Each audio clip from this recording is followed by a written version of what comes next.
Here's hoping we actually cut out at some point, opposed to just broadcasting the whole thing.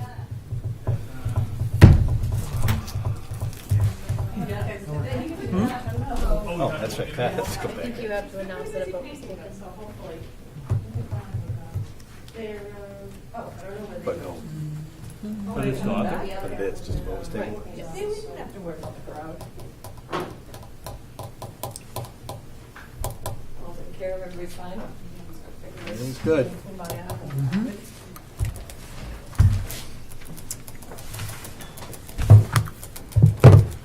Yeah, I don't know if I did an executive session this year before. I think you did. You're number one. Yes. When were you? Good question. 15? I'd have been 15. 2016? Right 15. That was right before. I was I supposed to started be paying like attention to all you. 14 or 15, whichever. Yeah. I was talked out of it to push it ahead a year, which made me miss my son's graduation. 14 was Rick Metters, you were 15. Yeah. You were 16, I was 17. No, I was right. Rick I was right after Dennis Russell, so I think it was earlier. What? No, you were also 15. 15 what? 2015. 2015. When he was chair. Oh. Mike was 16, I was 17, Joe Demers was 18. Yeah, I could have sworn it was right after He was Dennis. 19. Dennis was it for 2 years. Mike was. Mike was 19. Oh, wait. Yeah. Mike, then it went to you for 20 and 21. Oh, Yeah. So I think, I was before Rick or you, I can't remember. maybe you were 15. I know Dennis I was Maybe you before. were wanted to be 15. You were and said, "You'll be the next year." You were 15. Remember that? Yeah. Dennis wanted to be, you know, Twice. like his last year or Yeah. whatever. But it ended up not being. Oh, maybe that was Yeah. that. Was that that? I turned down my son's graduation. Wow. You know, like he's, oh, you could still get up there and give.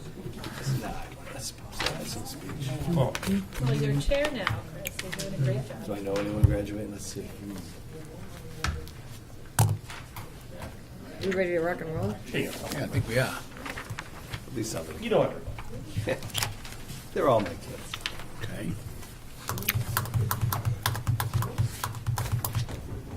Who are you looking for?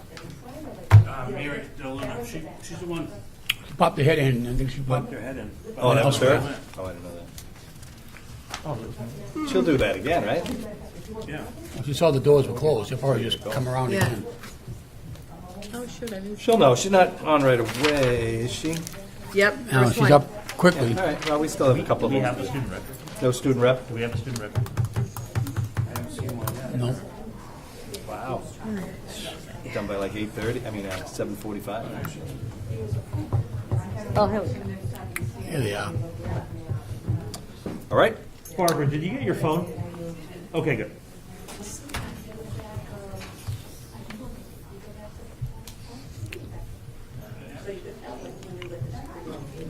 So, they're good to go?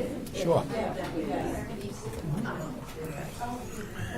All right, so we are back in the regular session, and just to make an announcement that a vote was taken during executive session. And, all right, so the next up on the agenda is approval of minutes. Do I have a motion to approve the 12/14/22 school committee meeting? Motion approved. Second. Any discussion? All in favor? Aye. Any opposed? Excellent. It's approved. Also approval of the 1/3/23 school committee minutes, please. Motion approved. Have a second? Second. All in favor? Aye. Any opposed? Good to go. Next up is the public comment segment. Do we have anyone from the public that would like to speak? Seeing no one, we'll move on. Student representative is not here this evening or online, so I guess we're good with that as well. Next up is the reports and presentations of the superintendent and staff. First up is the update on We Are America Teaching Fellows, Woburn Memorial High School teachers Mary DeLuna and Kim Vogel. Would like to come up? Hey. Sure. So, yeah, come on up and We're going to go right up. they're gonna ask you to sit down and you, actually, do you wanna grab chairs? Whatever you want. Yeah. We should get some photos. I want more photos this year. Nice photo of Matt and them.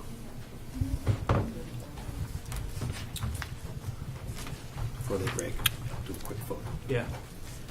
So while they're getting settled, Ms. Luna was selected, she's one of 25 educators in the United States to be selected as part of this pilot program this year.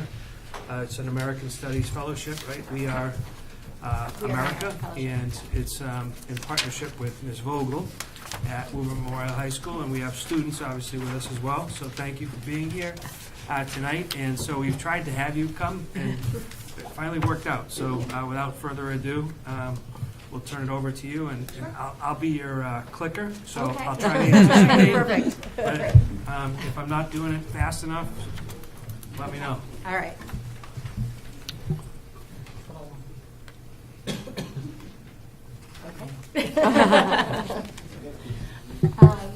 So we wanted to talk about the American Studies class as well as the fellowship, because the American Studies class is something completely new that we're piloting at the high school. So you could, there we go. So Kim and I, we have decided to pilot this humanities course. So it's a combination of a history course and an English course. And students take it for a full year. 11th and 12th graders can opt to take this class, and it counts for the American History 2 and their English credit. And we've kind of found that it's a perfect combination of the two subjects. Yeah. So this is the first time that an English and history teacher have co-taught a class together. So it actually runs for the full year, but during 2 class periods. So this is these students' English class and their history class as well. And essentially what we're doing is we're looking at 100 years of history from about the 1920s to present day. And we're looking at it through 3 different lenses. You could see there, those are our essential questions for essentially each of those lenses. So the first term was, what should the role of government be in the United States? The one that we're working on right now is, what should the role of the United States be in the global community? And then third into fourth term will be the last one, which is the United States truly united or tragically divided? So essentially we're going through that 100 years of history 3 different times, looking at it through those 3 different lenses. And really getting students to think about what should the role of the United States be, by looking at that history and bringing it up to present day, again, 3 different times. And then the English portion is really supporting the history portion. So the history was kind of driving a little bit more of the content, or how we are going to look at these 3 lenses. And then the English portion is really supporting that with the books that they're reading. Yeah, I mean, it just makes absolute sense because both subject areas really involve reading, writing, discussing, and so when we can combine those things and have students understand how those things are related, I think it's more impactful for them. I mean, these guys might tell you a little bit later, but that's what we're hoping to achieve anyway. Mm-hmm.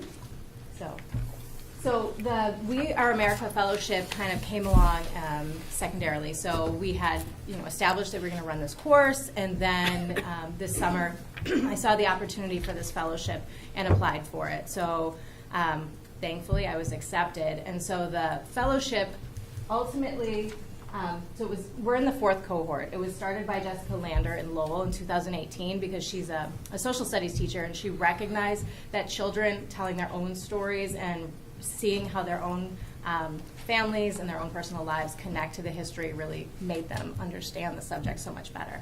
And so she created this idea of students telling their own stories and actually publishing their own stories, and she created this as a fellowship. So that means that our students ultimately will be able to tell their own stories and have their stories, their narratives published in books that we will be able to provide to you all, as well as to their families and to the Woburn community. So we're pretty excited about that. And not only that, but it will be published, and as I have told the class, it will also be published on the website, which means that it will exist forever. So. There are pictures and stories.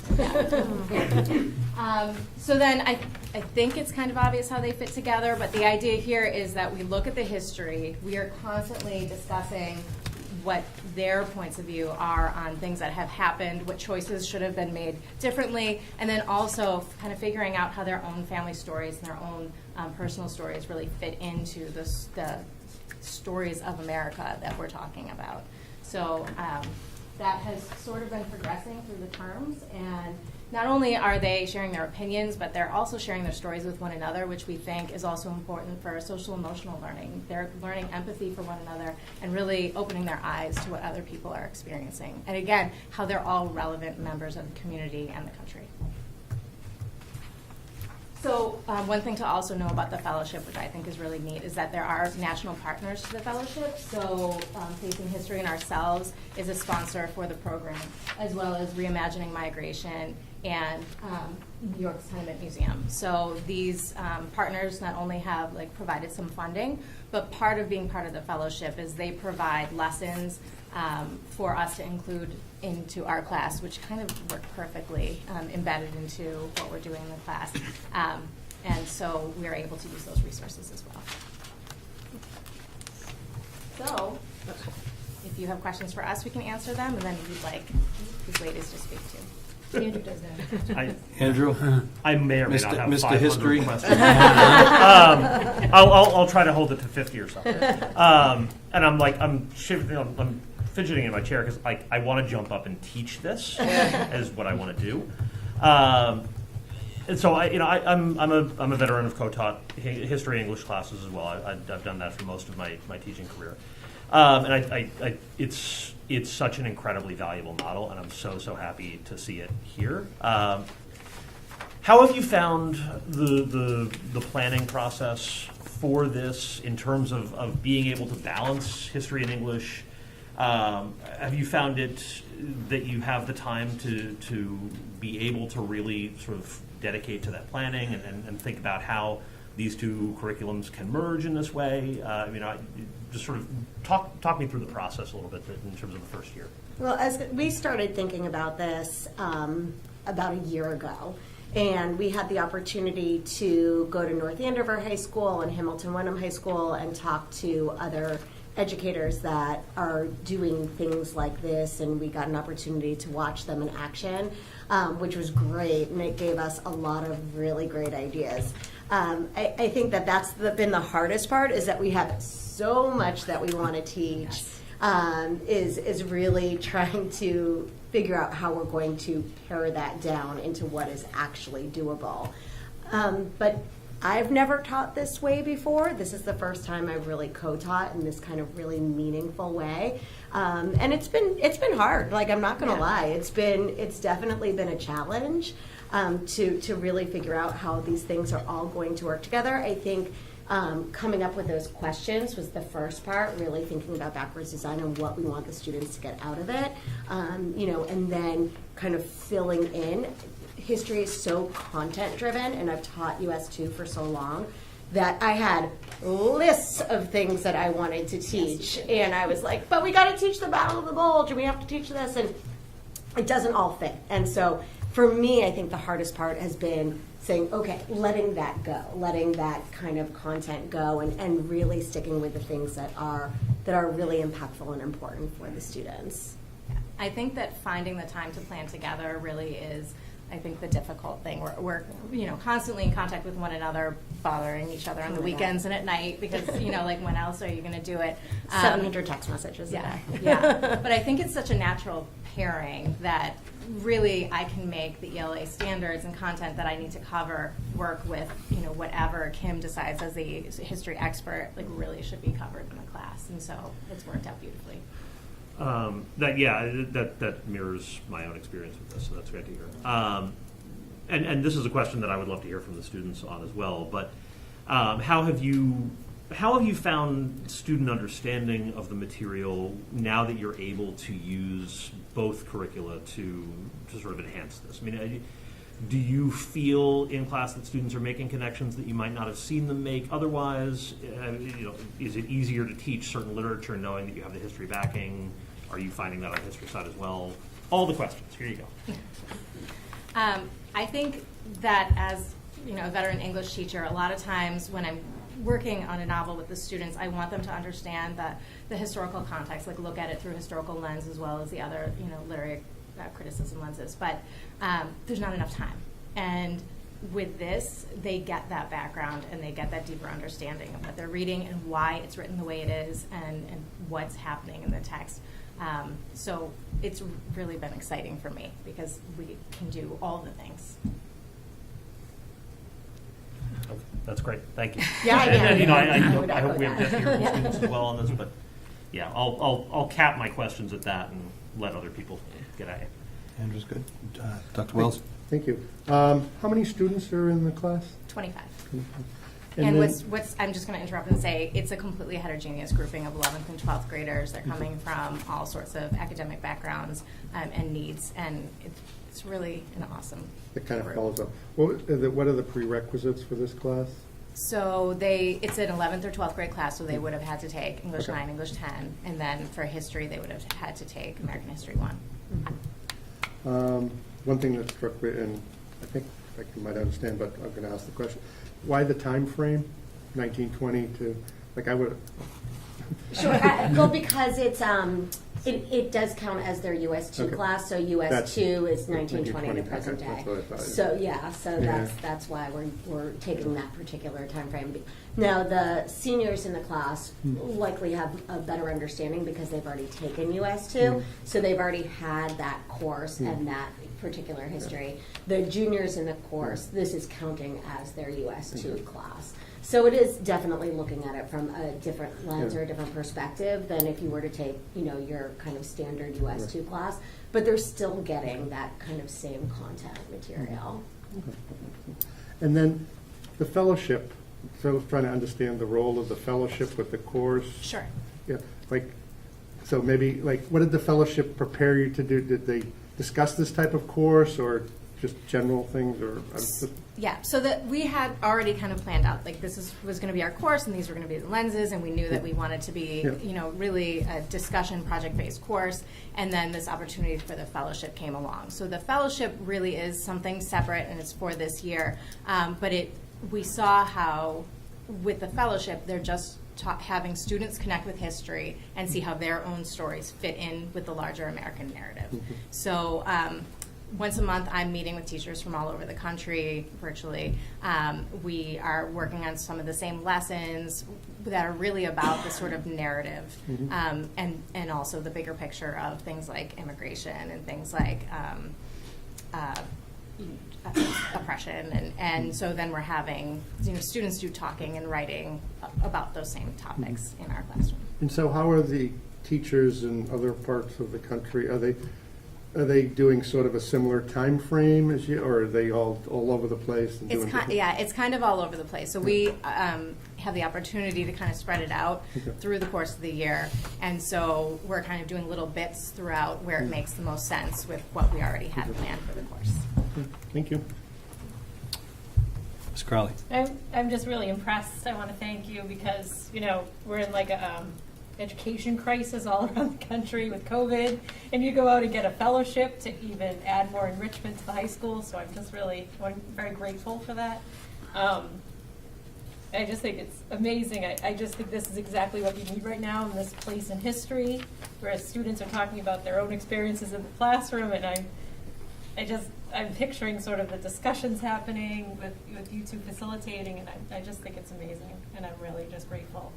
And I would love to hear from the students when you have a chance Yeah, I was to going to do say, so. we're going to do that. So there are no more questions for us. We're just going to have them. Yeah, if Yeah. you could. Okay. Get, three Oh, I'm students. sorry. Oh, I'm sorry. The fellowship is for 1 year, you said? It's 1 year that they'll pay for it. Okay. And then now, as we move towards the end of the school year, they have ideas for how we can find funding to be able to implement this every single year. Okay, all Yeah. right. That's what- Thank you. Any other questions right now? All right, why don't we've got 3 students, I'm assuming, from the class? Yes. They come up and discuss the class a little bit, their experiences, and Yeah, bring one more chair.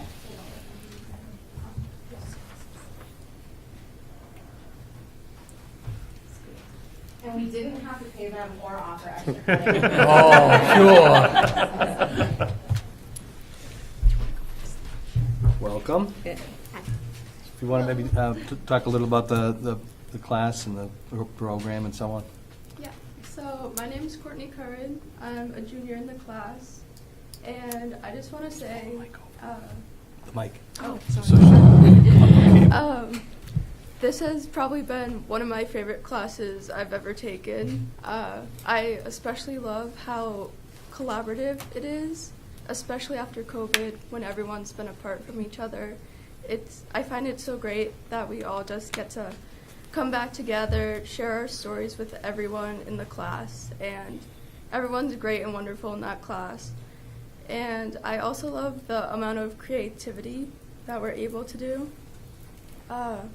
Normally when it comes to like projects, it's always like a set-based project, like, oh, you have to do like a poster, it needs to fill all of these guidelines. But in this class, we're able to like do a skit that involves stuff, like create a artwork that ties into everything. So I love like the creative freedom and just the amount of collaboration that we have in the classroom. Nice. Thank you. My name is Abby Gallipo, and I'm a senior in the class. And this class is just really it has just made, I love English already, like that's what I want to do in life, I want to be a writer, but it's just made me like so much more interested in history by tying them together. And I took US 2 online completely during COVID, so like I didn't really get like the best experience of it. And to like take it again, it's really just like widen my interest in like what I'm learning. And to learn history through like a moral standpoint and like your opinions and trying to see what they did wrong it's not like any other history class I've taken, and I really do love that. And then I also just love how English ties into it because I really love writing and reading and all that. So yeah, and I do love what Courtney said about like expressing yourself. Like for our products that we do at the end of each term, there's really no guidelines. You can choose whatever you want, whatever fits your like learning type, kind of. Like some people did a video, some people, like I wrote a poem and read it, and yeah. Thank you. Oh, I bet. I want to see it. So yeah, I just really love the class. It's my favorite class this year. So yeah. Thank you. Okay. I'm Shania Levinsky. I'm a junior, and I first found out about the class when Ms. Vogel and Mrs. DeLuna came into my history class in the spring of last year, I want to say. And when they were describing how it would like work and how it would count as both a history and English class and would be a double block, I was immediately interested because all of my life I've really loved reading. I've always loved writing. Like that's like my whole thing. English has been one of my favorite classes since 5th grade, and history, I appreciate it more and more every year, and it gets more interesting every year because there's more that you can like, it like broadens your horizons, and it's like really, really nice. So hearing that there was a way to like learn the two together, it was, I was really, really like, oh, okay, maybe I'll do this. Like kind of just on board right away. And it's also just, because with classes, I feel like there's some times where you have some days that are really, really interesting, and then there's some days that are really, really slow or really, really boring. Like in English, sometimes you just kind of like get a paper and you fill it out about something that you're reading, just like typical English stuff, and with history, a lot of textbooks some of the time. But with this class, it's like a lot more conversation-based, and we still do reading, we still do writing and stuff like that, but we make it fun and we get to implement like our own ideas, and we, as Abby and Courtney said, we get to be a lot more creative and just kind of like let more of ourselves show and not just have it be the, you know, like typical PowerPoint or poster. So there's a lot more variety in the class, and everyone in the class is wonderful. I've made a lot of friends this year because of this class, and just, yeah, it's great, and I would recommend it to everyone. I have been recommending it to everyone. That's great. Thank you very much. Any questions for the students? Thank you, Mr. Chairman. If I could, ladies, first of all, very great presentation tonight. I don't know what middle school you went to, but there's a couple of gentlemen in the back of the room that are very proud of you right now this evening, as well as Mr. Martin, obviously, to have you before us tonight. But if I could just ask the superintendent to back up to the slide where it says the fellowship component, and I know your teachers brought it up tonight, the bottom paragraph, the ultimate goal is to help the next generation, you young ladies, of learners to connect to their own American story and identified through storytelling. So like your teacher said earlier tonight, ladies, you're going to do all these projects, and yes, you're going to be known as the class of kids that went through COVID. Well, you know what? Now you're being put in the category of the class of kids that are writing their own story. They're writing their own history. The teachers are talking about time periods way back when in the olden days when Mr. Brennan was young. Now you're going to be going beyond that, and you're going to be part of history right now as Woburn High students by doing these projects, and as they stated, writing your own little chapters, your own little booklet, your own little paragraph, and getting out onto the website, the World Wide Web as they call it, and you'll be known as the Woburn Memorial High School students that took part in this fellowship. And just where it's going to go from here, I don't even know. I know Mr. Lipsick can't wait to see it, being a history guy, but I know the listening audience at home are doing the exact same thing, saying, why didn't this happen way back when? So I applaud your teachers for doing this, and I applaud your efforts for making it go forward, and I can't wait to see what you all put together for the class. So thanks for being here tonight. Mr. Lipsick? So I'm curious actually about the family component that Mr. Marauder just mentioned. So, how has that, in sort of, in your view as students, right, how has that sort of helped you get yourself into the class, the focus on your own family histories or personal histories stretching back?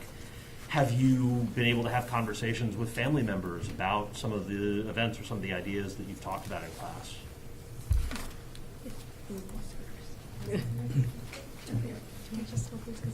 Yeah, sure. So it's made me learn a lot more about my country, and it's also made me consider a lot more about myself and like where I've come from. Like my mom, she's an immigrant, and she came here from Haiti, and she came by herself, so she had to do like a lot of things, and she went to college by herself, she went to med school, and she did all that, and then she had me, and I, yeah. But I've learned a lot from her about like, kind of like the struggles of this country, but there's, of course, like, she's one person, she can't teach me everything about this country based on her own experience, so having this class kind of, I guess, opened my worldview a little bit more, showing me like different kinds of backgrounds, different kinds of different ways of living, I guess. And we had this unit where, like, the last book that we read, where it was talking, yeah, the one before that, but that one too, where it was kind of like this biography, and it was this lady, and she decided one day that she was going to just drop everything and move to a place and see if she could live off of the wages that many of the poor live off of. And that was a really interesting read because there were some things that I didn't even consider and some sacrifices that I didn't even think one might have to make in such a situation as that. And I don't know if I would have delved that deep into that specific topic if it wasn't for this class. So, yeah. So I've like always really kind of known about my own family's history, but in this class I've like just learned more about the people who I'm surrounded with every day. Like we did this one exercise recently where we were randomly partnered up with someone in the class, and we just like told our stories about like moving around and such. That was like partnered with the fellowship, and like I learned so much about this person who I have maybe gone to the same school with my whole life, and it was just fascinating to learn his story. And yeah, and like Shay said, the books really just also tie in because you learn more about like what other people all around the world are going through. Like right now, some people are reading The Kite Runner, and I am just, I love that author, but like I'm just in awe, like to see that someone is actually living like that around the world while I live here completely differently, like it's just fascinating to me, and I love that I'm learning all this, and just like I'm gaining such like a world view on everything, kind of. Yeah. Okay. So recently, as one of our assignments that ties into the fellowship, we had to interview like one of our parents or like a relative to just on any topic, like, oh, like why'd you become a nurse, for example, or like something along those lines, or like why'd you come to America. So throughout my whole life, my dad and my uncle, they've told me so many like facts about my great-grandfather before he like came here from Ireland. And even with that interview, like I still learn more and more about his life and when he came here originally. So I love that aspect of like getting to know like my relatives and like my ancestors. Along with that, I also love how we have the ability to really get to know like our classmates, because normally a lot of the time it's just like, oh hey, what's your favorite color? And like stuff like that. But like now we can actually see like, oh, like I came from here, I'm like, it's not all like butterflies and unicorns, but like we actually get to see like our real classmates and not just like almost like a face that they put on, and like we get to see their struggles and how they've like persevered, and it really helps to like work with them because it teaches us like understanding of our classmates. And yeah. Great. Thank you. Any other questions for the kids or teachers or anybody? Good to go? Great job. Well, I want to thank you obviously for coming and speaking with us. Thank you for running the program. And we definitely appreciate it. We'd like to hear more as time goes on. You know, as it goes on. We will make sure to get you the published copy. Yeah. Yes, great. Definitely. Fresh off the presses. We're going to do a real quick photo, if you don't mind, just because we typically don't get a lot of photo coverage for the paper. So let's get the superintendent can jump up there as well. Awesome. Oh, wow. No, I'm not. No. You and Steve. Get Steve. It's a treacherous Like, come over to my heels, and it's like not time. Can you handle this, Chris? Would you like to? Yeah. Thank you. Oh, His whole life is taken. Yeah. Come on, Marcia, tonight. Ready? Looks good. Smile. One more. Better look good. Yeah. Nice. Awesome. Good job. Good job.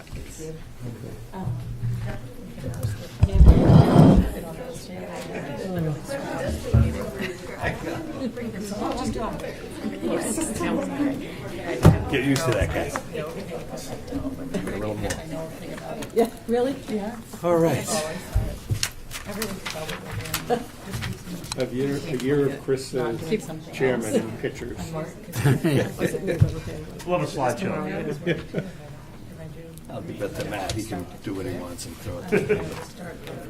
Thank you very much. All right, next up we have middle school improvement plans. Both Principal Tom Quayle and Principal Carl Nelson are here, and the Joyce and the Kennedy. Thank you.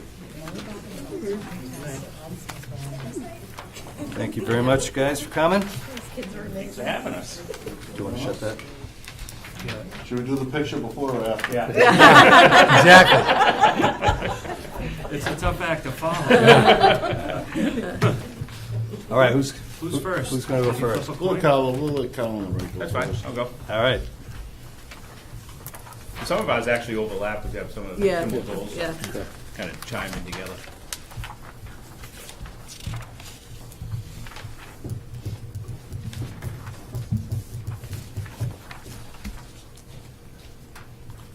Page 1. If I can go to page 2. No, I know. That's what's up now, page 1.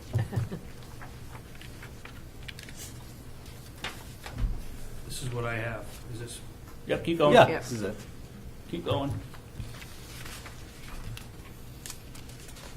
It's good. You didn't even have to say anything. Yeah. Here we go. Yeah. So, and you did one around the wind block as well, right? Okay, so the first goal is really to improve the sixth grade math ELA levels through the use of our wind block, which we started last year. So once a day, the kids get that extra support, and then every 6 weeks, they take a diagnostic, and we reevaluate where they're at. And the nice thing about the wind block is we have a lot of flexibility. So, you know, when the 1 6-week section might be on math, next one's on ELA, and then within the math, where they're really struggling. And then break the kids into groups, and you got to focus on their weaknesses. So, I don't know if you want to add anything to that. No, we have the exact same goal for number one, and Windblock has really been a great addition the last couple of years, and it gives a lot of flexibility to give kids help where they need it. And sometimes it's all math. They may do 6 weeks of all math. Sometimes we break in some of the kids who need more math. They might do extra math, and then another group may do English, and so forth. And it's been great for the 6th grade. And it really, with some of the kids too, who are at the top of the level, we've been challenging them with some projects and things like that. So like I get, you sort of tailor it to meet the needs of each group that you're working with. All right.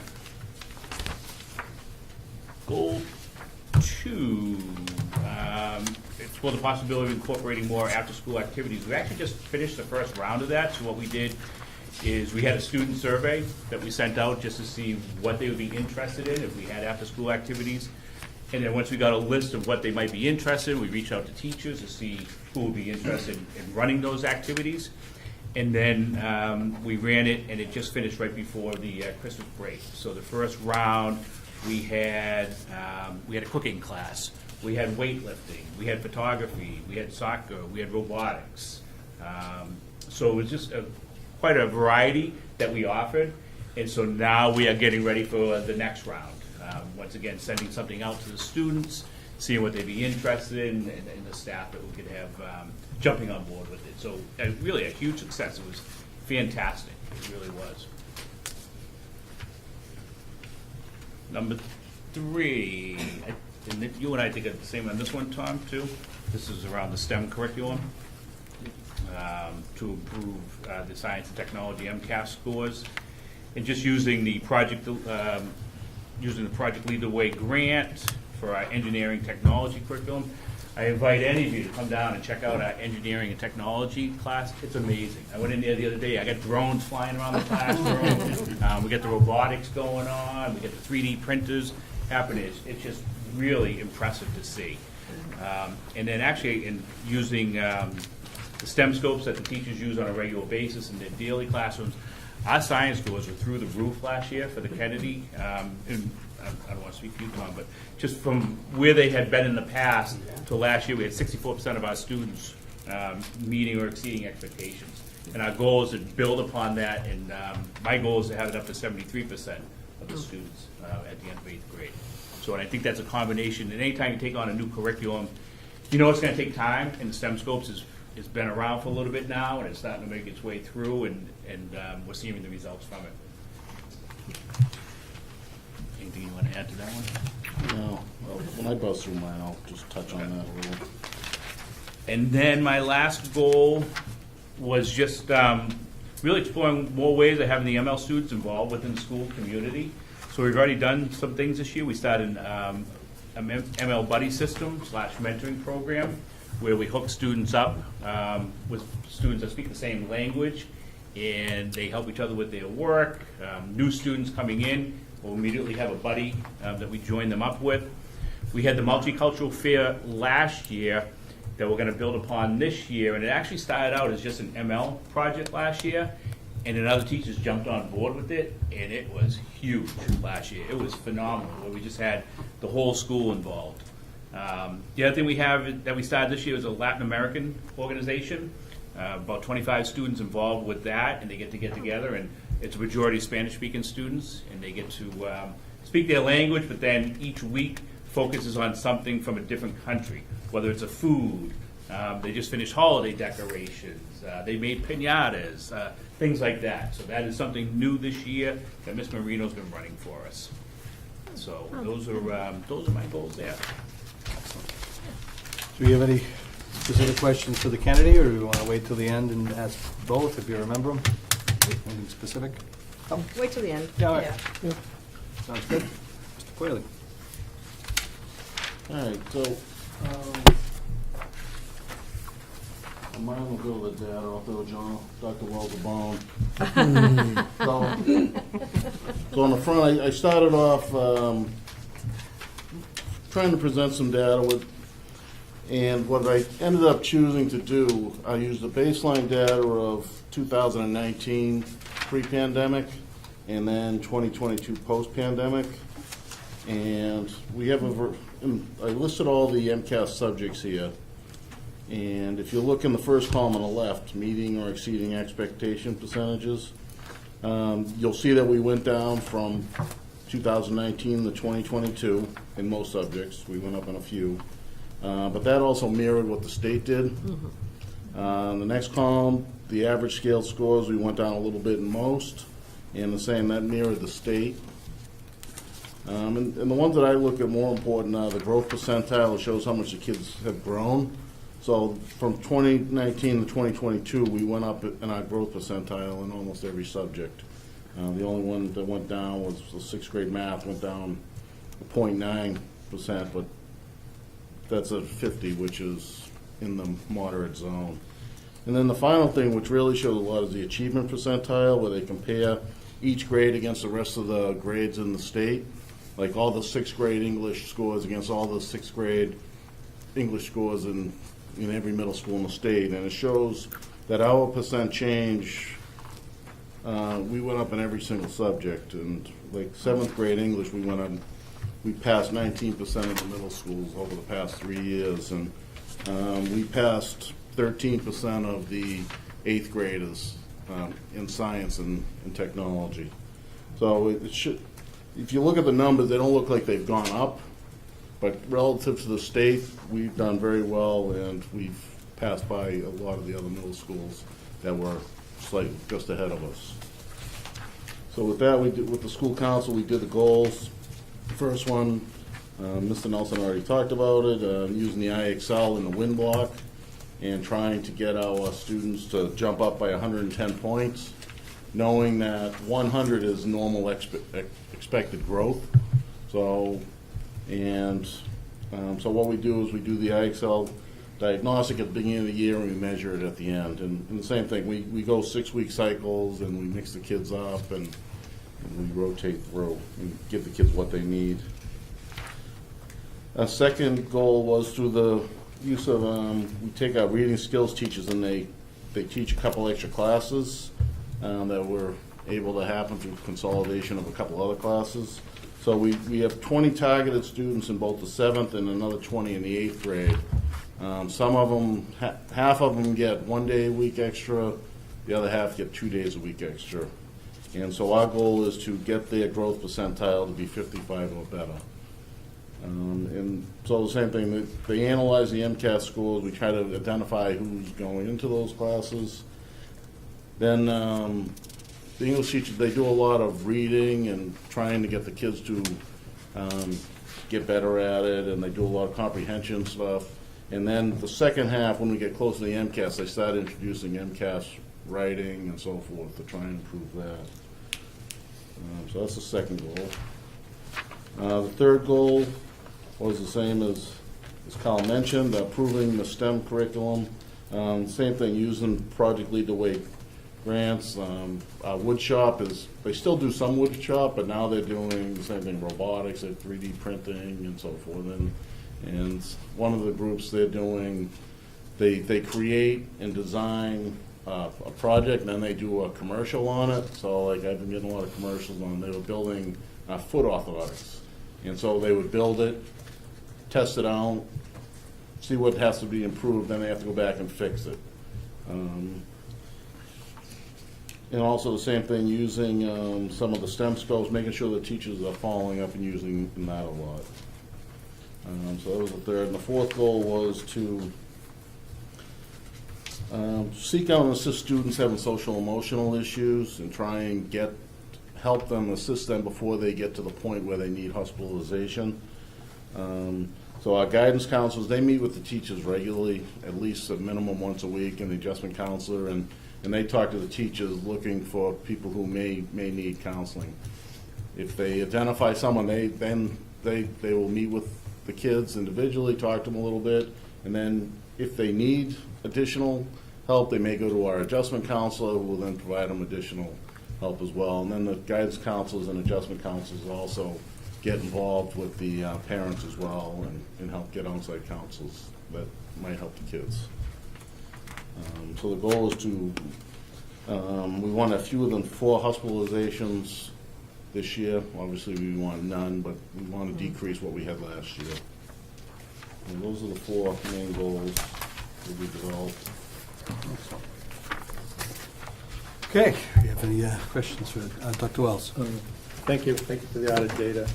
But it leads to a question, like, and I've just taken, the achievement percentile and the change, and your 3 highest areas of change were the math 6th, 7th, ELA, and science 8th. And those are 3 of your goal, like, your picked areas that seemed like the change was already good, and you're doing them again. Yeah, the goals were developed by the school council, but they're not for every single grade.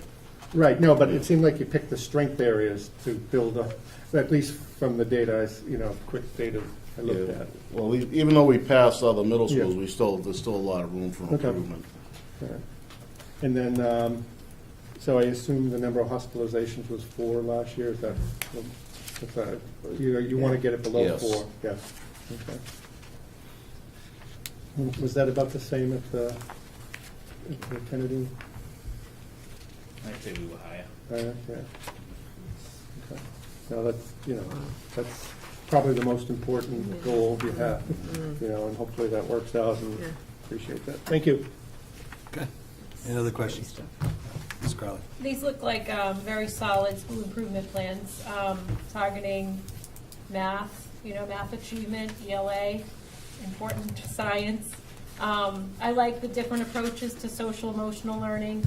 The Kennedy is looking into after-school activities, getting kids involved in the school community. The ML program you started, Mr. Nelson, sounds really great for both the mentor and the mentee.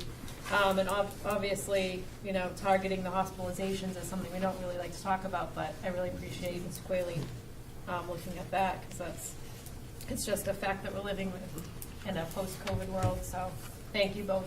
They look like solid, proven plans to me. Thank you, Mr. Chair. Excellent. Any other questions?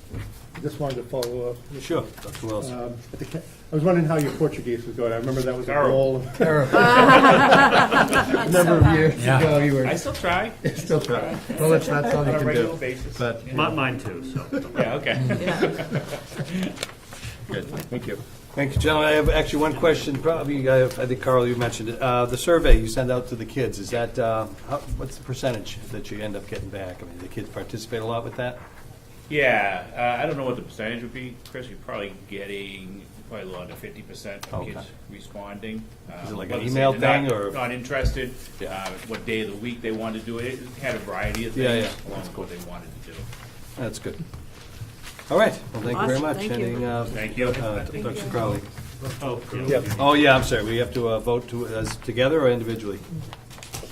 Motion to approve both school improvement plans as presented, Okay. Mr. Chairman. All right, Second. second. All in favor? Aye. Hi. Any opposed? Oh, good job. Thank you. Get that camera on. And we'll taking get a you picture next now? time. So who's taking credit for the action students before? Get you next time. Oh, shit. All right, next up is the Woburn Memorial High there School we improvement plan with Principal Steve Martin. New Principal Steve Martin. Yes, okay. Yeah. It's easy to improve. You're improving. High school improvement plan is, as you said, interim principal Steve Martin and Ms. Gillis. I'm his buddy. Everybody else had a buddy. Hey, see that? There may be a picture, maybe not. This goes back 20 years. So unbelievable. So I do want to apologize. Just right off the bat, Mr. Kill, so I want to apologize for the student rep not being here. In my first year, I was under the assumption that I could just provide some of the updates. And That so works. if that's okay, I'll start with that. Sure. Yeah. Do Okay. that. All right, so 113 for the high school term 1 does end.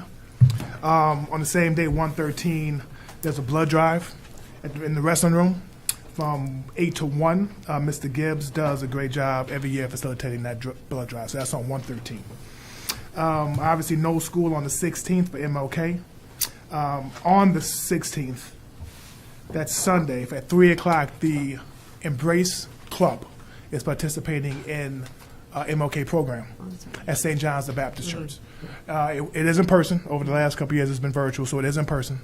So I'm formally inviting all of you to the event if you can make it at 3 o'clock. The kids are very excited about that. There'll be presentations, song choice. There'll be students handing out flyers.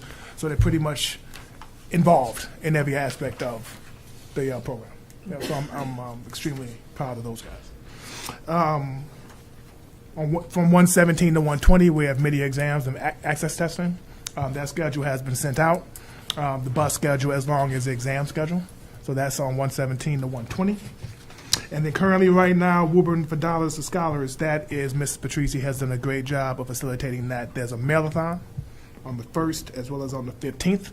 And all students have to do is sign up for the mail-a-thon, and then they will have an opportunity to potentially receive money for scholarship opportunities. Last year, there was over $180,000 given to 100 students.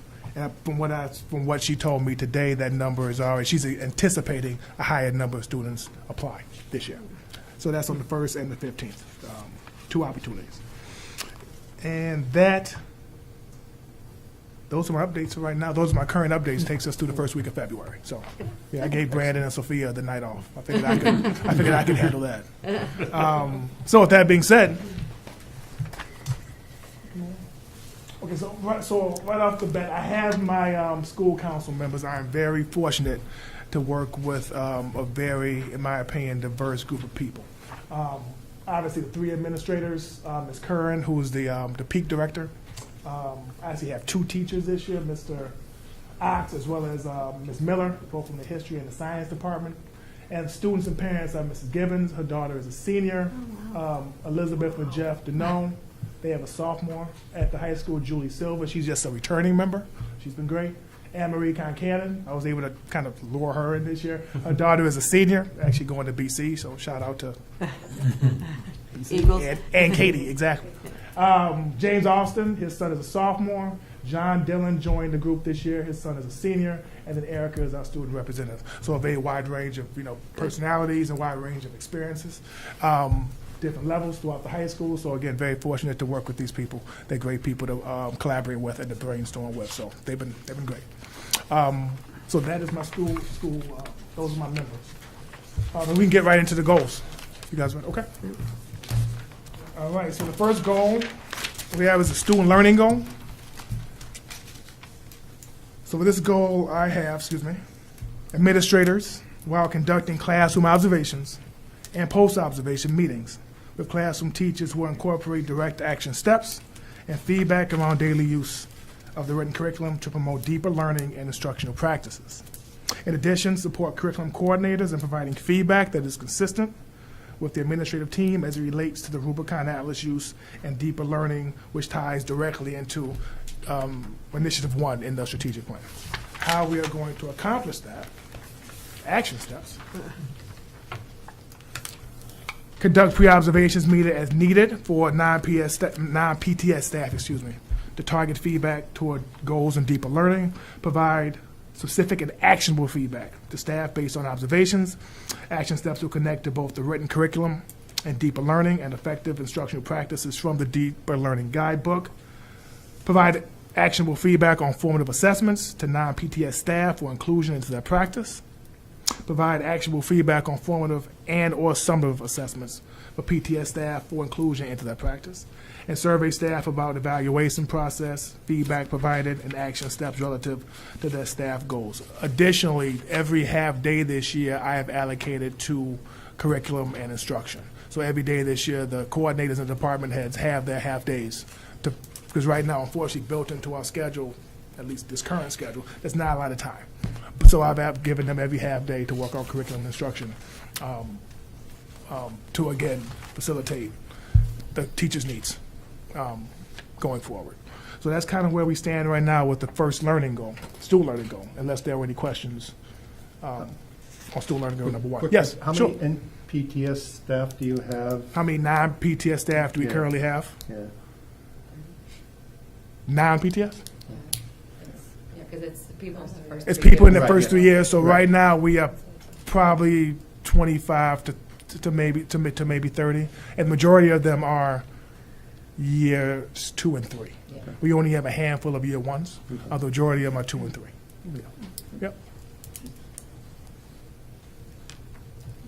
Yep. So for our professional practice goal, we're looking at supporting staff in the implementation of restorative circles. So this was an initiative this year on advisory. So we've had advisory 4 or 5 years now, or something like that at the high school. And so we've kind of taken this year to revision what that we actually do with advisory. In the past, we've kind of pushed out kind of updates, things about upcoming events and things like that. Sometimes videos around, health and wellness. And a lot of it was kind of like pushed out, played, and then like we kind of dismissed and went on with the rest of the day. So based on some of the information we got from community members, I know people had come and spoken at the school committee last year about some of the stuff happening at the high school.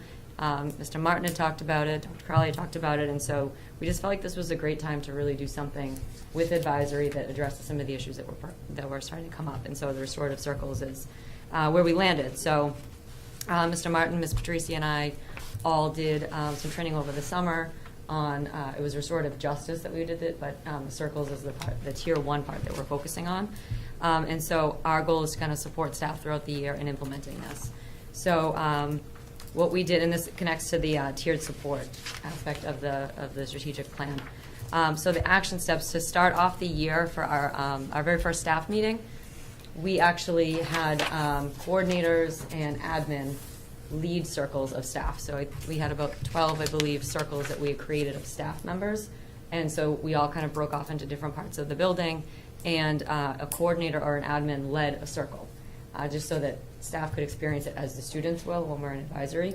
And it was very positive. We talked to all of the admin and the coordinators after, and just like kind of like a dipstick of how it was received, and they said that it actually went really well. And a lot of teachers kind of approached us and said, I'm kind of excited to have these conversations with the kids and like talk to, again, like one of the students said earlier today, that connection hasn't really been there. So we started off the year with that.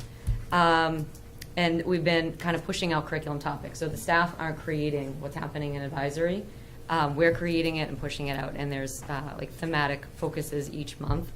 And then we have a survey that we've created that we're going to push out to staff next week, just to kind of see how things are going, what adjustments might have to be made. And then we're also going to ask to solicit topics and potentially clubs. So last week we had a staff meeting about some racial epithets and stuff that are kind of kicking up at the high school too. So I actually met with the Embrace Club today because they had their meeting, and gave them some drafts of some circles that we're going to do next week and the following Friday. And they were amazing and gave me feedback on the questions and revised them right there with me. So the Embrace Club basically had a big hand in planning the next 2 circles that we're going to do. And it's kind of talking about harm, unintentional harm, and kind of the impact of words and things like that. So that kind of gave me the idea to maybe push it out to other advisors, coaches, and see if there's other people that might have their clubs that want to maybe facilitate a circle in the second semester. So those are some of the things we're doing around that. And then obviously we'll do a post-survey at the end of the year, just to see again how staff progress through the rest of the year. And then we'll just kind of look at that and see what we want to do for next steps next year, what changes we want to make or shifts. So that's our professional practice. Okay. All right. More directly related. School improvement goal number 1. School improvement goal 1. Race and equity. So facilitate an ongoing and productive discourse among staff and students at Woburn High School on topics related to race, social justice, and injustice throughout the school year to raise collective awareness that all staff can take steps to address these issues which plague our society. In addition, provide tangible examples of how staff and faculty can take steps to address inequities in the school and classroom by removing barriers, having productive discourse, and opening access to all school programming to at-risk students, especially students of color, immigrants, and undocumented and socioeconomically disadvantaged. It's kind of playing off of what Ms. Gillis already spoke to in regards to advisory and how we're tying themes of diversity, equity, and inclusion into advisory. Last week, I did take the 45-minute faculty meeting to address this issue head on. There have been issues at the high school, and from what I've been told, throughout the district, with inappropriate language and hurtful words, and how they're being used, and how, unfortunately, students are starting to see them as somewhat common language. And that struck a nerve with me. So I asked 2 students, juniors, to speak to the faculty about their experiences, where this is happening, how it makes them feel,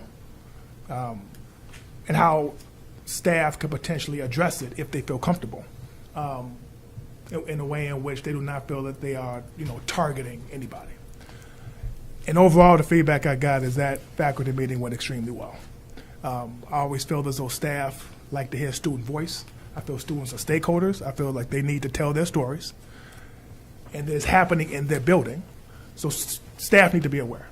So the first thing I thought was important was to make staff aware. And now we're going to put action steps into place to address it. And those are coming in advisory. So that's one way in which we're using advisory, in which the way I'd always attended, which was to advise and inform. And so I'm extremely happy, extremely proud of all of our students, as well as our staff, for being part of that conversation, listening, understanding, and helping us to move towards fixing the issue. It won't happen overnight, but we're working on it. So the action steps: participate in ongoing professional development, unconscious seed training with WMHS administrative team and district leaders, develop and introduce PD surrounding project-based learning to address deeper learning and effective instructional practices for all students, develop and introduce advisory restorative circles, which Ms. Gillis discussed, as a tiered support to address topics of inclusion, culture, social justice, and belonging, and work closely with student leaders to help facilitate ways to address issues that affect the culture at WMHS. Work with the Embrace Club staff leaders, as well as other club advisors, and students to maintain positive momentum of discussions around bias, in curriculum as well as in instruction. So that's the second goal, and the action steps that we're going to put in place to get there. Yep. And then the second school improvement goal, we have the profile of the graduate. And this is something that you probably feel like you've heard before, if you have. This has been around since the NEAS visit, so we're coming up, so this is coming up on the 5-year report next year. So it was about 5 years ago, or so, right? That was 2018. Like 5 years. That they said, the next one you really have to have this. And so the profile of graduate is essentially like if you think the strategic plan for the district, it's the school's strategic plan, basically, because it's saying our students are going to be able to do these things when they graduate. So our goal, thank you, is to develop that, and we've already done a lot of work on it, because again, it has been 5 years. I feel like every time we got momentum, the last 3 years, it hasn't been a top priority to figure out the profile of a graduate. So now we're kind of recalibrating and trying to actually get this done now. So we started with ILT already, the instructional leadership team at the high school, to start this process. And then actually in the action steps, I guess we can jump there. From the ILT, we have like a couple of buckets that we've kind of determined we want to focus on. And then we're going to push it out to the departments and get feedback from the department level, and also school council. And then from there, kind of synthesize the ideas to see if we can then generate a profile of a graduate, where it usually does come into some kind of graphic, where you can see like the buckets that the school has chosen. And ultimately, every decision that we make really should be put up against that. So if there's something that we want to implement curriculum-wise, does it fit the vision, the profile of a graduate?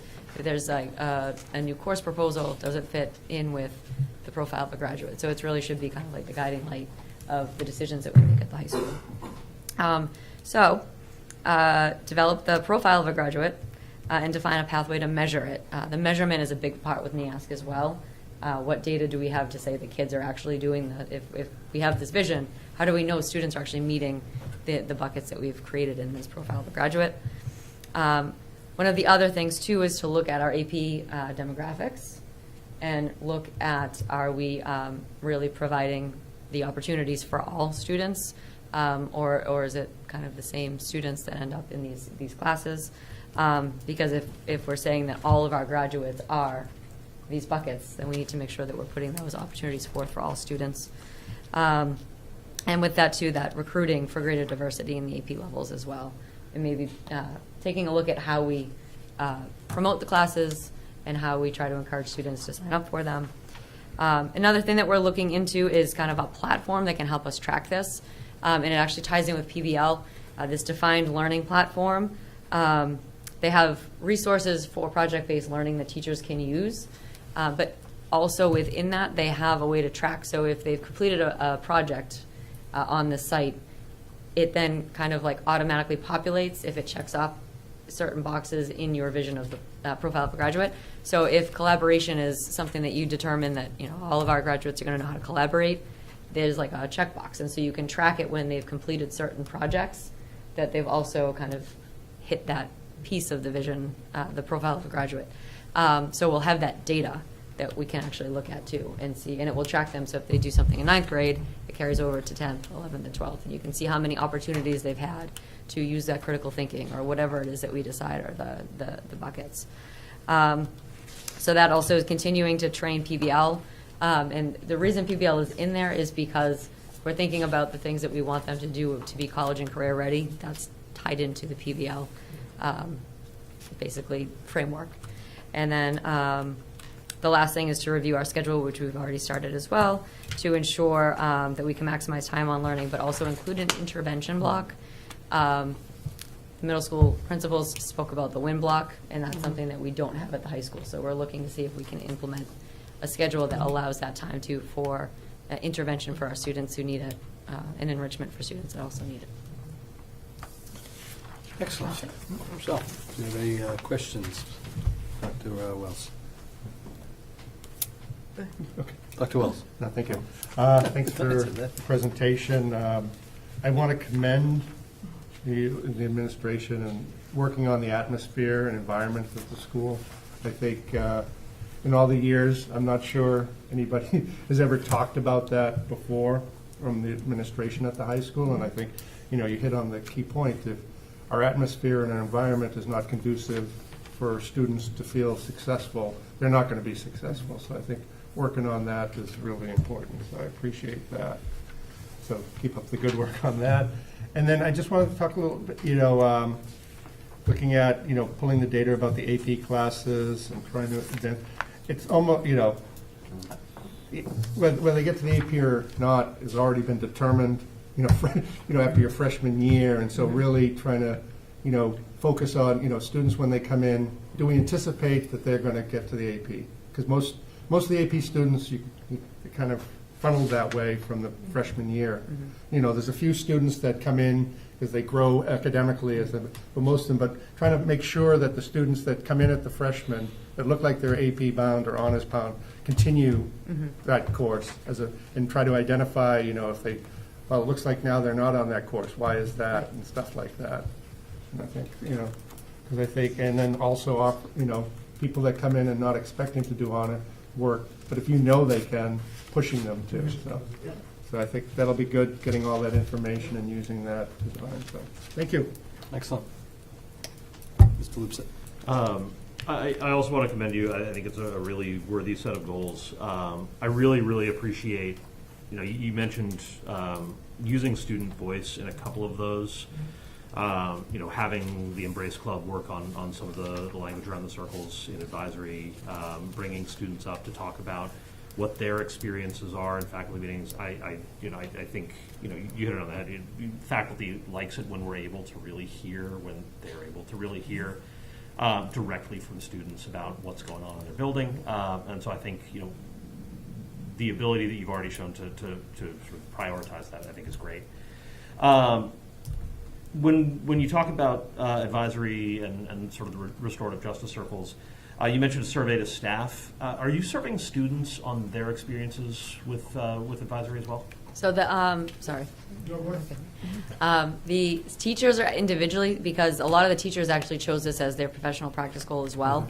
That they were, you know, they would see advisory kind of be a place for students to share their voice and feel comfortable and everything. So they are actually surveying students throughout the year as well. Okay. So they did one at the beginning of the school year. Many of them, I think, this year have done the mid-year, and then they'll do it probably like April or so. And then they're going to use that data in their own goals, like Yeah. as they're, talking about whether they've made progress or whatever. So we'll have it, they have it individually because they need to look at the data for themselves. And so then we can also, kind of touch base with teachers and just kind of get the sense of how kids were feeling about it too. As well as how staff. Yeah. At the beginning of the year, they weren't exactly comfortable with the circles, something we have never done before. But I feel that over the last month or so, thank you. I feel that over the last month or so, they've become more comfortable facilitating. Yeah. And, it's my expectation that the advisory topics that we pushed out on Friday, we're pushing them out for all the right reasons. And I think the staff recognize that it's something that needs to happen. It's not something that I'm, particularly forcing them to do, but it's something that our building needs, and the kids need to hear it. And the faculty, they need to lead them, and they're doing that. And they completely understand the rationale why, because they want to, be change agents as well. And this is how you change, the culture. So I'm extremely happy and fortunate to work with the staff that I do. They've done everything I've asked them to do from day one. So I can't say enough about them. I would love to hear sort of as we go down the line and you're gathering this information, you're hearing from students, you're hearing from staff. I'd love to sort of see that, maybe that could be a topic, for example, for a curriculum subcommittee meeting down the line, and sort of take a look at how this is being shaped, because I think it's a really, really exciting program that you're running. In terms of next steps in terms of restorative justice, you're talking about sort of a preventative approach. Are you implementing at any point sort of restorative justice measures when, for a reactive situation? So, for example, for a student who might, use some of the language that you described in the hallways, are you starting to think about how that can be implemented as well, or are we sort of is the focus right now on the preventative work and advisory before? No, that's a good question. Right now, the focus on. To be completely honest with you, the restorative circles that we've used, we haven't necessarily had to use them much this year, which is great. That's a nice way to run a school. But I've used them more with peer conflicts. Okay. Which is another reason why restorative circles work, because you can use them with students, you can use them with colleagues, staff, and really, if you could really use them in a community if the situation arised. And so that's really how we've been focused. We've really used a lot this year with peer-to-peer kind of conflicts and issues. But the students have been, when we have had to use them with students, these restorative conversations to be preventative, they have followed through with the expectation. I think they understand that trying to keep them in school as opposed to out-of-school suspension, I think they understand that at the end of the day we're trying to learn and grow so it doesn't happen again, as opposed to sending them home for 3 days. So I think that is not, but again, that's a culture shift. That's something we're trying to change within the building because it's not something that we've done in the past. So I think that right now that is working. And we haven't had to have a lot of them, Andrew, to be honest with you. I'm not to say it's not going to happen, because I'm sure it will, but we do have the tools, so to speak, to use them when need be. Great. Thank you. You're welcome. Ms. Crowley. So I think this is a great, ambitious school improvement plan. I think that you presenting this to us tonight, you're a leader in the community as well, and I think this is going to have ripple effects throughout the city of Woburn as well, your leadership at the high school. I think you're going to see, I think what you're trying to do is step back and look at basic student safety, look at things that really matter, inclusion, equity, and the things that make us all humans, and I just think you're going to see great outcomes. Right. Because when you look at this stuff, it has improvements in attendance, social emotional learning, we see less discipline, out of school discipline, as you mentioned, fewer instances of peer conflict, and the school itself is just safer. And if the high school itself is safer because people feel included, guess what? The community as well. So thank you for your leadership, and I look forward to seeing how this all plays out. As do I. All right, any other questions? Awesome. Motion to approve the school improvement plan as presented, Mr. Chairman. Second. Okay, any discussion? All in favor? Absolutely. Great. And any Great opposed? job. Thank you. Thank you. Thank you Have a very good much. night. Thank All you. right. Thank you.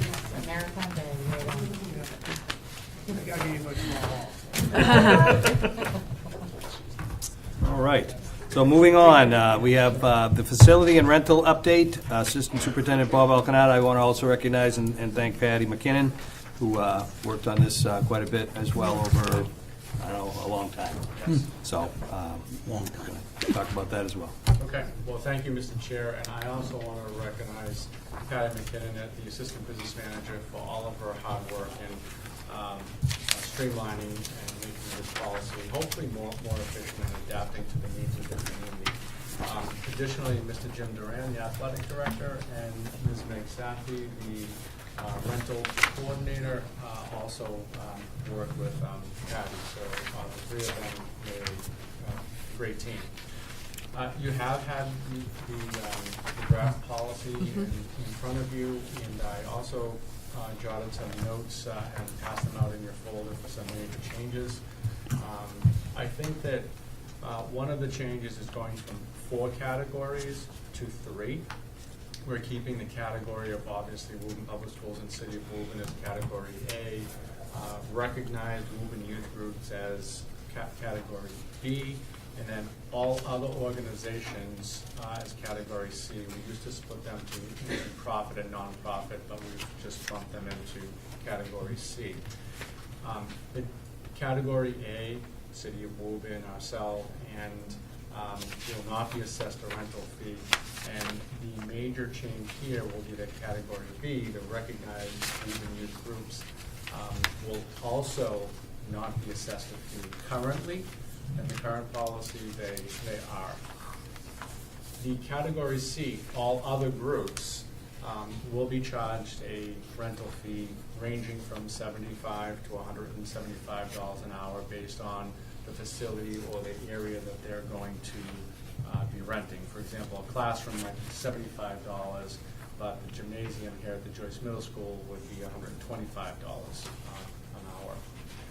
The other component in this is the custodial services fee. Previously, or I should say currently, depending on the group, we had four categories, if you will. What we've tried to do is streamline that, and we've come up, the committee has come up with a number of $55 an hour for the custodial service fee. And that will be assessed to all of the other groups at $55 an hour. And obviously, as the years go on, the school committee will have to look at that as salaries increase and time and a half increases. So that's probably a variable that will be impacted more often than the others. The only other thing that I wanted to point out is on the draft that you're looking at on number 4, additional service fees.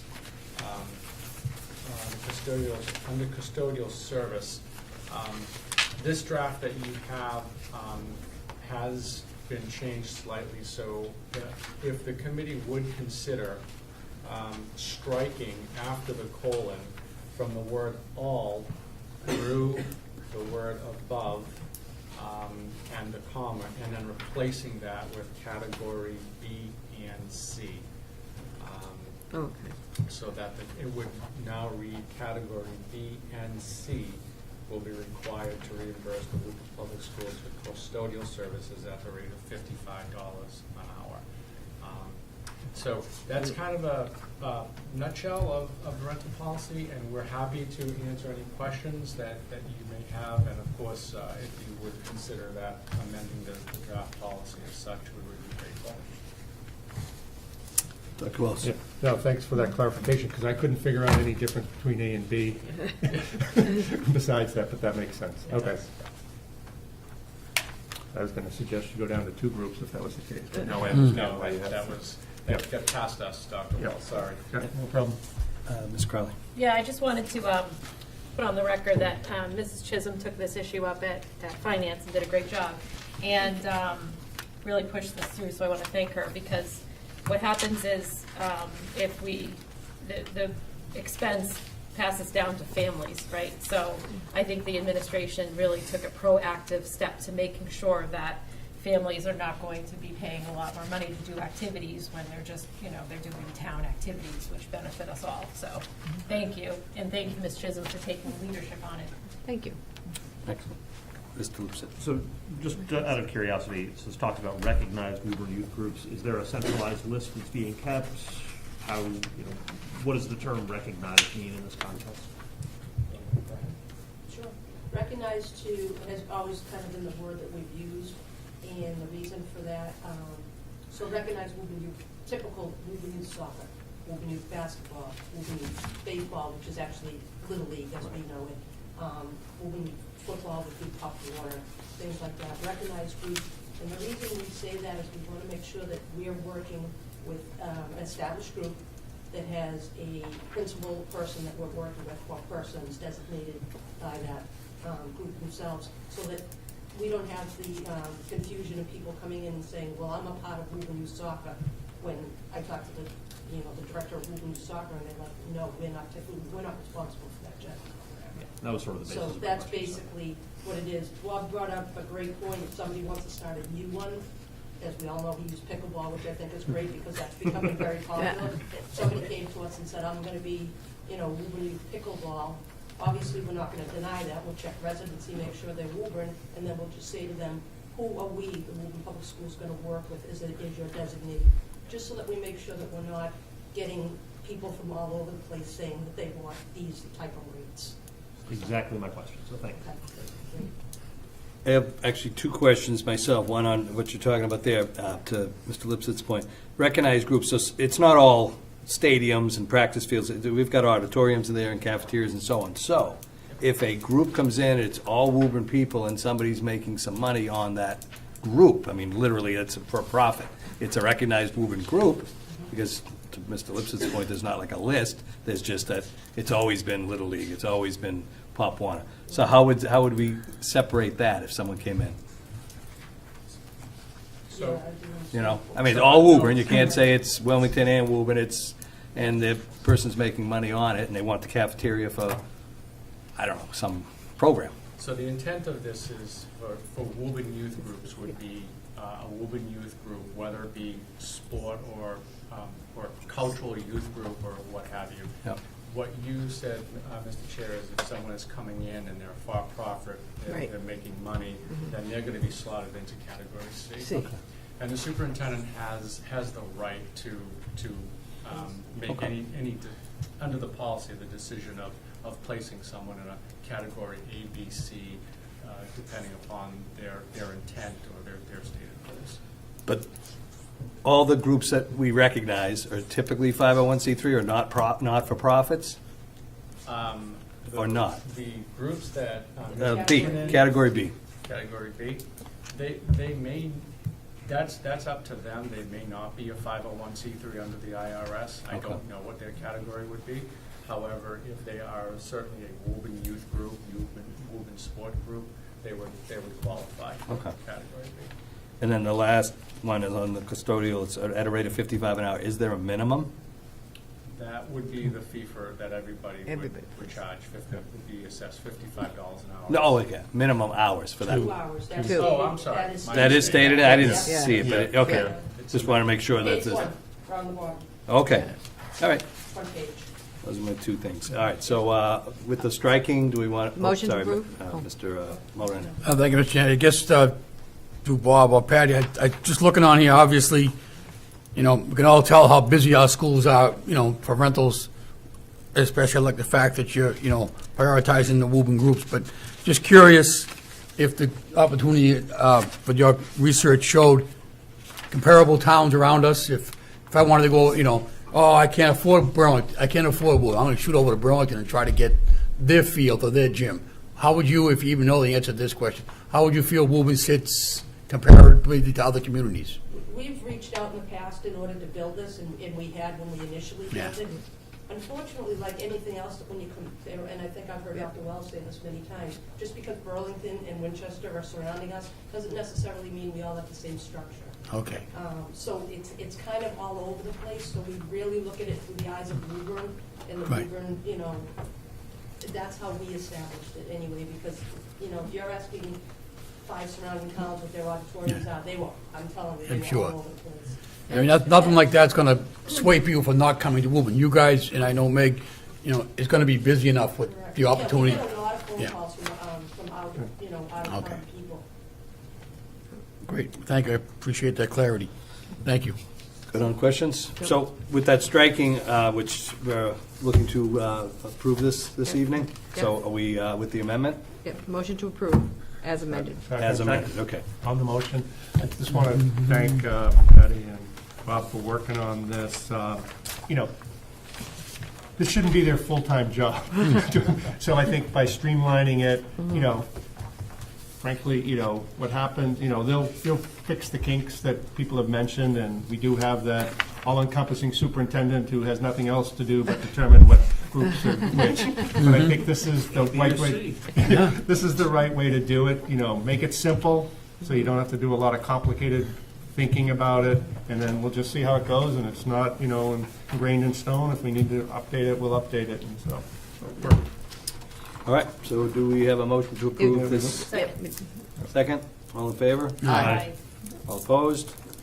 I'd like to make a motion to make it retroactive to September 1st, 2022. Second. Well, let's make it effect, but the problem would be is if you make it retroactive, do they have to go back and give money to when No. collect We it? have not billed Yeah. accordingly, we Okay. will Yeah. awaiting your Okay, decision on this. all right. Yeah. I just didn't want them Right. Second. to make their life even more complicated. Mrs. McKinnon was kind enough to clarify that in the email to Okay. us. Good. Yeah. All right, so we have a, Just to Ms. Crowley's point, a lot of the Yep. Woburn groups began on or about Okay. September 1st. So Okay. we asked them to be patient with us while we went through this process. Yep. so we have a motion, a second, Yep. and all in favor? Aye. Any opposed?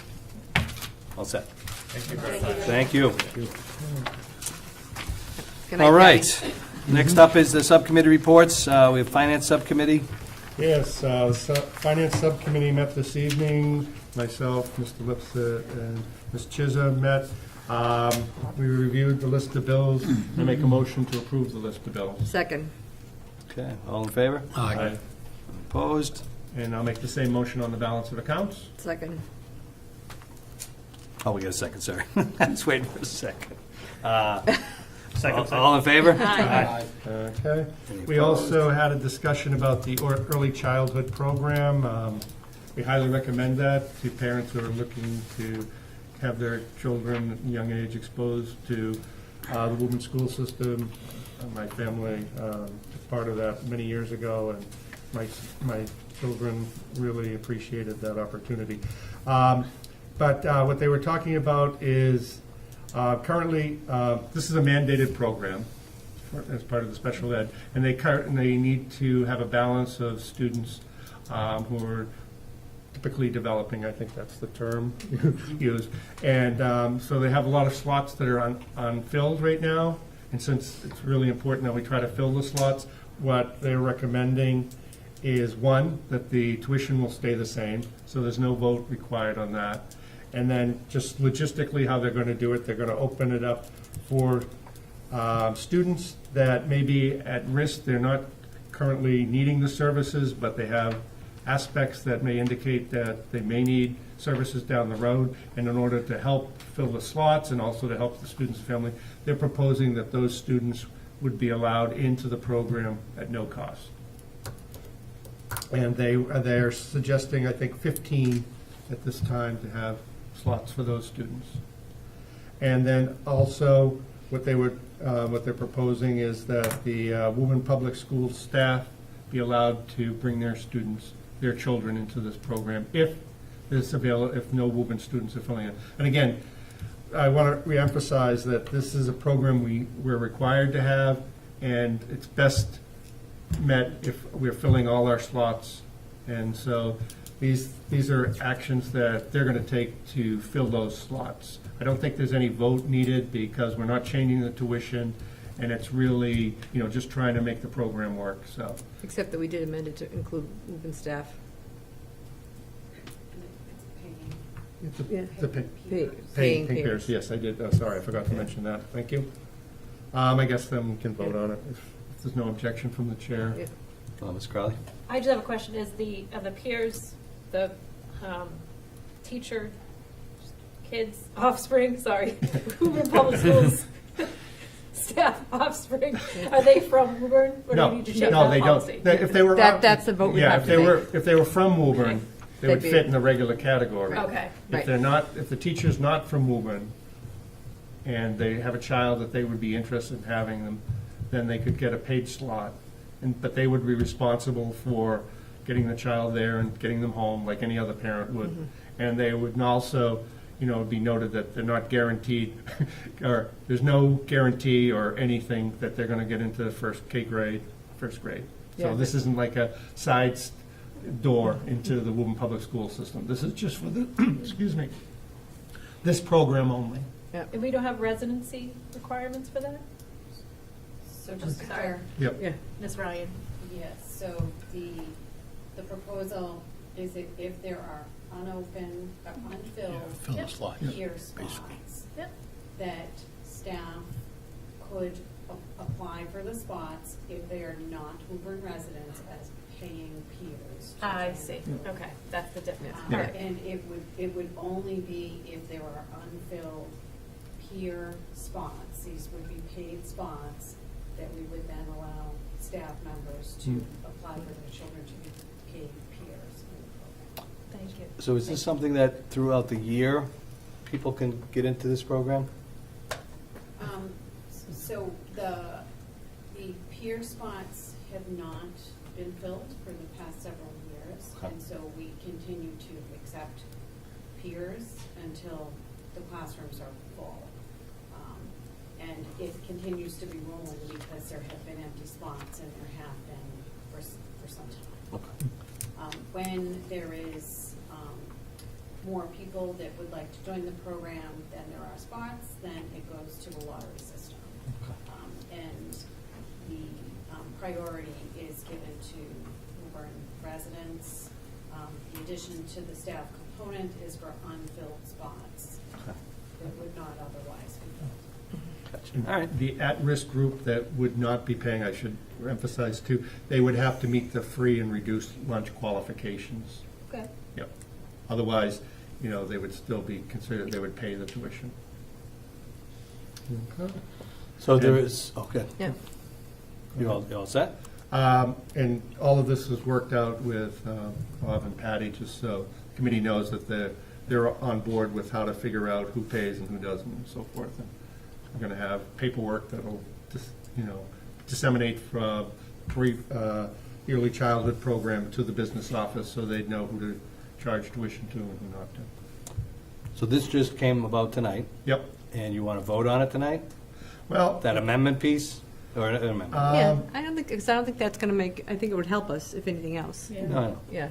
Just thinking about Patty's comments of, we didn't have time to review. I know, that's but right. I just wanna make Originally, I sure wasn't we're on board with anticipating that. a vote. Yeah. That's why I was talking about it, but they make a good point. We are kind of, we're pushing the envelope a Yeah, little bit okay. by adding the peer non-resident group. So We're not under any kind of time pressure immediately to change this?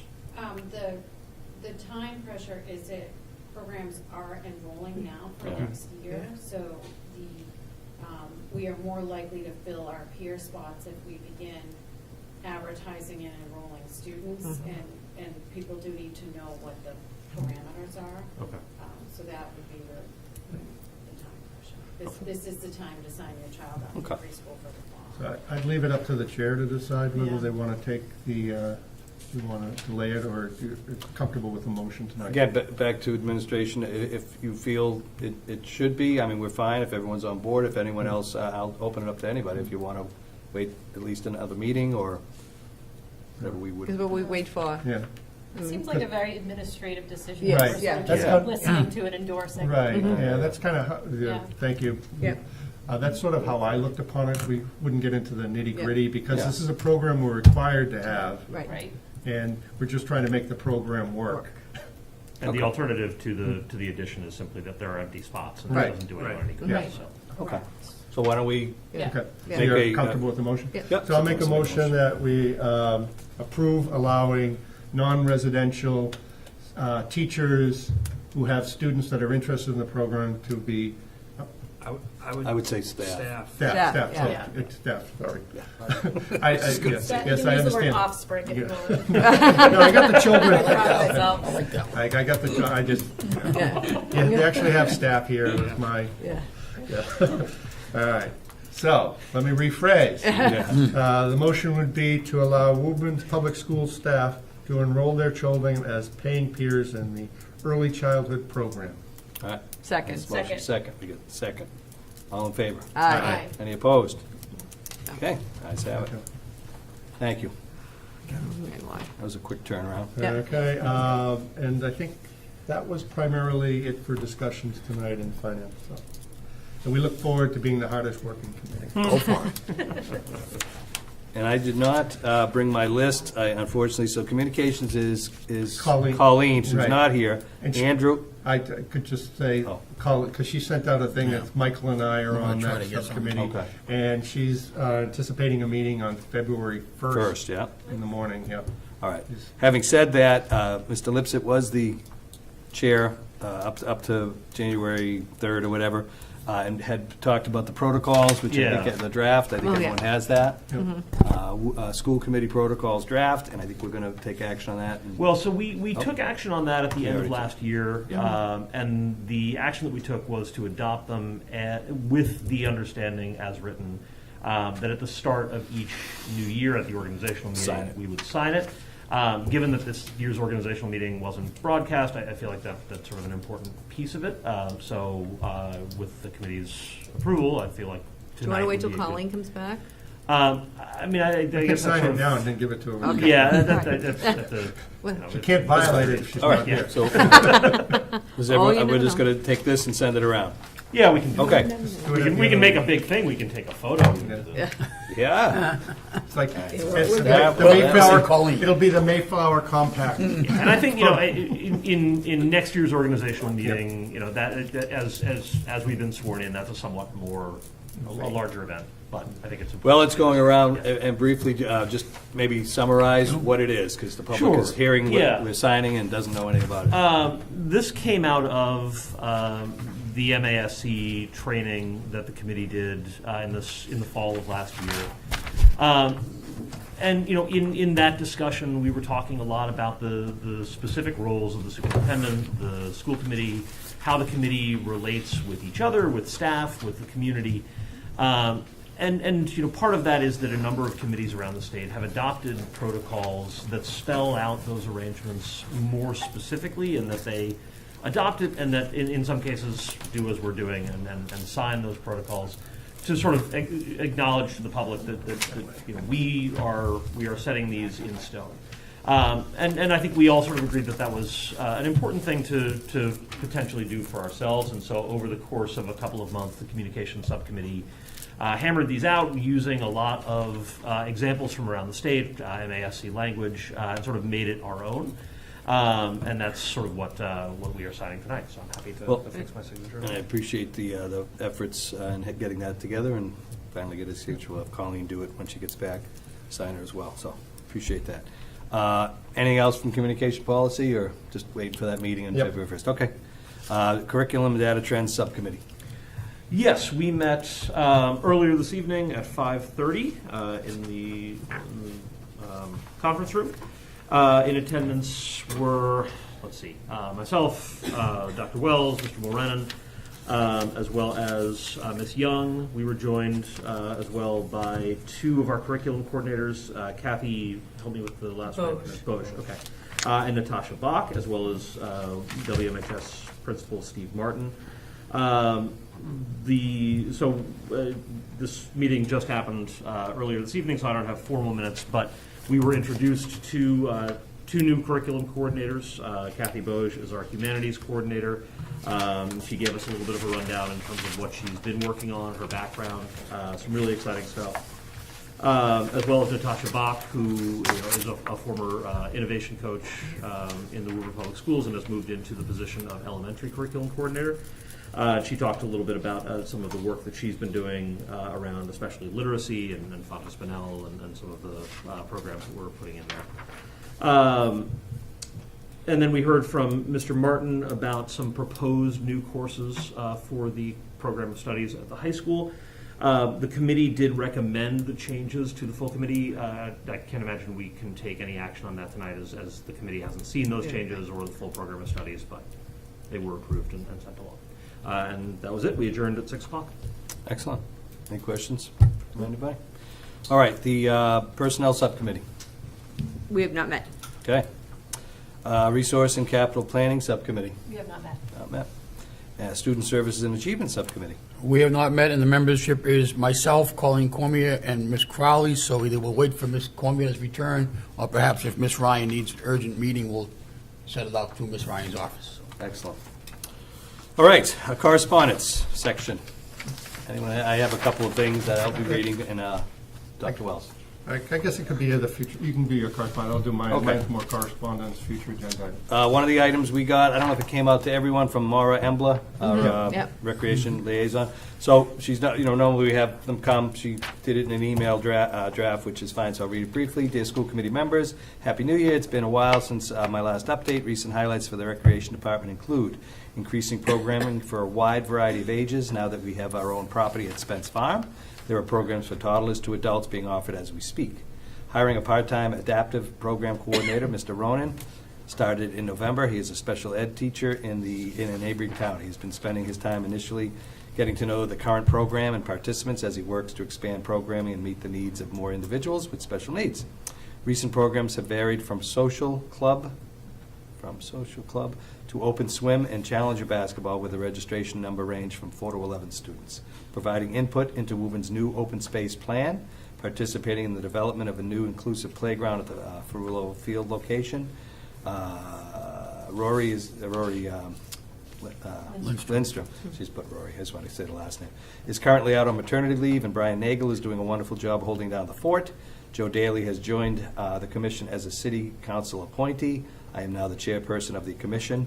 Please do not hesitate to reach out. Any ideas or priorities you'd like to have addressed? I hope you're all well as you navigate challenging times in the school department. Best, Mara Emily. So that was for her, and I already sent that to Jean for be part of the minutes. Another one was an email that was forwarded actually by Mr. Lipset to me, the chair, from a parent, and I did talk to the parent. We say names, right? Yeah. Okay. Beth Fortnum, I believe. She is a parent, her parent of a kindergartner in the Woburn Public Schools, actually starting in September of 2023. Basically, summarizing, it's a fairly lengthy email, is she's concerned that not all schools have programs before or after, I think, it kind of what she was talked about. After-school programs, I don't know if she mentioned before, but after-school programs. I am going to put this, after talking to the superintendent, with the resources subcommittee, maybe to talk to the principals of those schools that don't have programs, or if they do, maybe expanding, or making sure that there's enough I interest. just think we'll provide a list of the programs. Right. Because they all do have. Okay, all right. Yeah. So maybe there's a miscommunication. Yeah, so that was it. Just basically, I just wanted to address it. She just had some concerns, so that was a nice email. I will forward that as well if you haven't already. All right, Dr. Wells, you said you had something. Yeah, correspondence future. I noticed, reading recently, that the MTA, was one of their legislative priorities was to try to get the right to strike. And I think, as a school committee, we can understand the disruptive nature of a strike if that law was changed. And so I think what I'd like to do is put it to communications subcommittee so we can review it and maybe talk to our legislators about that. I know, and see what other things. I know the Mass Association of Superintendents weighed in with a statement, but I haven't seen anything from the Mass Association of School Committees, but I think it's something we should look at. So Communications Subcommittee is yourself, but With Colleen. Colleen Mike, as the yeah. chair. Yeah, Okay. so I think, this is not something you want to bring up, a cold turkey. We should look at it and discuss it with the administration, see how best to handle it and so forth. But I think we should put it on our radar. Okay. Concern. Sounds good. Any other correspondence anyone's received? Have anything? Okay. Future agenda items, anything? No, we talked a couple of things tonight. Yeah. A teacher approached at the beginning of the meeting and said that it would be great to have dual enrollment students come and present on their experiences, because apparently, so doing some very impressive things by report. Yeah. So that was, Barbara Locke mentioned that. Yes. Nice presentation. So, make a note of that. And anything else, this year, I know when I was chair before, you try to bring in, at least a group every meeting or two, just to kind of expand on what's going on. There is that theater group, we've got, Yeah, but I'm working with Mr. Quayle on that. Okay, but I just We'll want coordinate it. Yeah. Okay.